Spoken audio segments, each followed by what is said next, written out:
అజారుద్దీన్ దేశద్రోహిగా నిరూపించి జైల్లో వేస్తే ఆయన మంత్రి కాడు. ఇప్పటికైనా చేయండి. కీలకమైన మావోయిస్టు పార్టీ నేతలు లొంగిపోతున్న క్రమంలో ఒక వార్త హల్చల్ చేస్తోంది సార్. మావోయిస్టు డంపల్లో 400 కిలోల బంగారం అండ్ ఇంకా డబ్బు కూడా ఉన్నట్టుగా వార్తలు వస్తూ ఉన్నాయి సార్. అంటే ఆసన్న లొంగిపోయే క్రమంలో ఆయన సమాచారం ఇచ్చారనే ప్రచారం జరుగుతోంది సార్. అంటే మావోయిస్టులు అంటే ఒక అభిప్రాయం ఉంటుంది కదా సార్, వాళ్ళు దేశం కోసం, సమాజం కోసం, వివక్షకు గురవుతున్న ప్రజల కోసం పోరాడతారు అని చెప్పేసి. సో వాళ్ళ దగ్గర 400 కిలోల బంగారం, అంతకు మించి డబ్బు ఉందని ప్రచారం జరుగుతోంది సార్. ఇది వాస్తవమేనంటారు? నాకెలా తెలుస్తుందండి? మీరు పడే నన్ను వాస్తవమేనా అని అడిగితే నేనే వాళ్ళ డబ్బులకు వెళ్ళి తొంగి చూడలేదు. అదే సార్, అదే సార్. లేదు, మీరు అడిగిన ప్రశ్న నేను నవ్వుతూ అంటున్నాను. నాకు ఎలా తెలుస్తుంది వాస్తవమా కదా? నా దగ్గర ఏమి ఇన్వెస్టిగేటింగ్ ఏజెన్సీస్ లేవు. మనము టీవీ స్టూడియోలో కూర్చొని, టీవీ కెమెరాల ముందు కూర్చొని ఇష్టం వచ్చినట్టుగా జడ్జిమెంట్ ఇవ్వకూడదు. సో ఉన్నాయా లేవా అది పోలీసులు చెప్పాలి.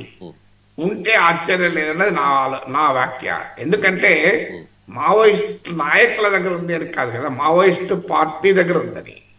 అది వాస్తవంగా వచ్చిన వార్త ఏంటంటే ఆసన్న బయటకు వచ్చేటప్పుడు 6 కోట్ల రూపాయలు ఏదో ప్రభుత్వానికి అప్పచెప్పి వచ్చాడని కూడా వచ్చాయి. సో మనము ఆసన్నపై కూడా ఆయన ఏదో కోవట్టు అని చెప్పి మనం కామెంట్ చేయకూడదు. సో ఫండమెంటల్ గా మావోయిస్ట్ పార్టీ డబ్బులు వసూలు చేస్తుంది, విరాళాలు చందాలని అందరికీ తెలుసు. ఇంకా మావోయిస్ట్ ప్రాంతాల్లో కాంట్రాక్ట్ చేయాలన్నా మావోయిస్ట్ మేము ఉత్తర తెలంగాణలో చూసేవాళ్ళం. బీడీ లీవ్స్ కాంట్రాక్ట్స్ అని ఉంటాయి, అంటే ఈ ఆకుల మామలాస్ అంటారు వాటిని. సో తునికాకు సేకరణ ఉంటుంది సమ్మర్లో. సో చాలా ఓపెన్గానే మా ఊర్లలో మేము చూసేవాళ్ళం కూడా చిన్నప్పుడు. వాళ్ళు తునికాకు కాంట్రాక్టర్లు ఖచ్చితంగా డబ్బులు చెల్లించాల్సింది నక్సలైట్లకు. అయితే దానికి అప్పుడు ఓపెన్గా పిలిచి అడిగేవారు, ఒక AK-47 రేట్ మీకు తెలుసా, AK-47 ఎంత కాస్ట్ అవుతుందని. మావోయిస్ట్ పార్టీ కార్యకలాపాలకు ఖచ్చితంగా వాళ్ళకు కూడా డబ్బు అవసరమే, అందులో అనుమానమే ఉంది. అనేక రకాల మావోయిస్టుల డంపులు దొరికాయి కదా, వాళ్ళు కూడా ఆయుధాలు. ఇప్పుడు AK-47 కావాలంటే అది కూడా లీగల్ కాదు, ఇల్లీగల్గా AK-47 ప్రొక్యూర్ చేయాలంటే ఎంత కాస్ట్ అవుతుంది. సో అందువల్ల మావోయిస్టుల దగ్గర డంపులు ఎంత ఉన్నాయన్నది నాకు తెలియదు. అది 400 కిలోల బంగారము, 400 కోట్ల డబ్బు అని అంటున్నారు, అది నాకు తెలియదు.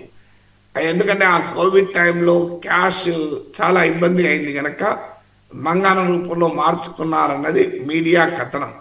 అంటే వాళ్ళు కూడా దీంతో పాటు షెల్ కంపెనీల్లో ఇన్వెస్ట్మెంట్లు ఉన్నాయి, స్టాక్ మార్కెట్లో ఇన్వెస్ట్మెంట్లు ఉన్నాయని కూడా పోలీసుల కథనాలు ఉన్నాయో నాకు తెలియదు. కానీ ఉంటే ఆశ్చర్యమైతే లేదనేది నా విశ్లేషణ.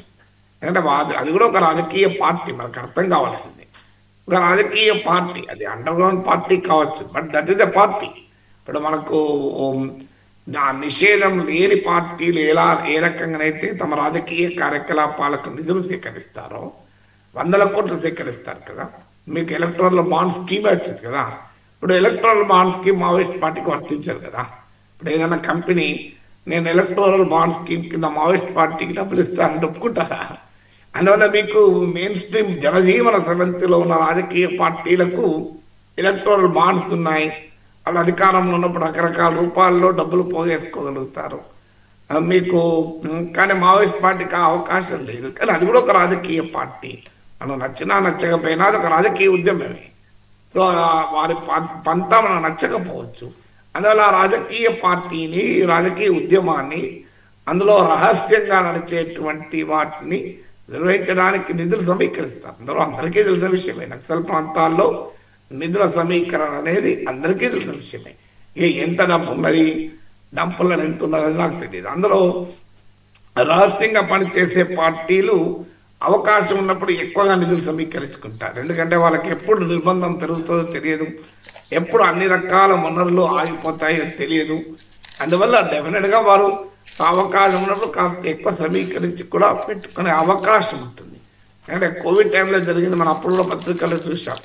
వాళ్ళు ఆ 500 రూపాయల నోట్లు ఎక్స్చేంజ్ చేసుకోవాలనేటప్పుడు చాలా ఇబ్బంది అయింది.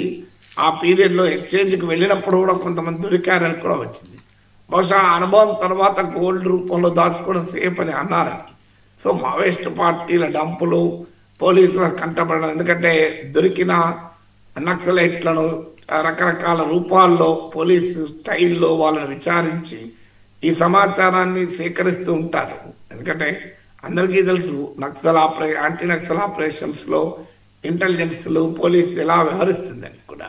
సో అందువల్ల వారు ఆ సమాచారాన్ని సేకరిస్తూ ఉంటారు. ఆయుధాల డంపుల్ని అలాగే మనీ డంపును పట్టుకుంటూ ఉంటారు. అందువల్ల ఎంత ఉంది అనేది నేను చెప్పలేను, నాకు తెలియదు, కానీ ఉండడంలో ఆశ్చర్యమైతే లేదు. ఇక సర్దార్ వల్లభాయ్ పటేల్ జయంతి నాడు జాతీయ ఏకతా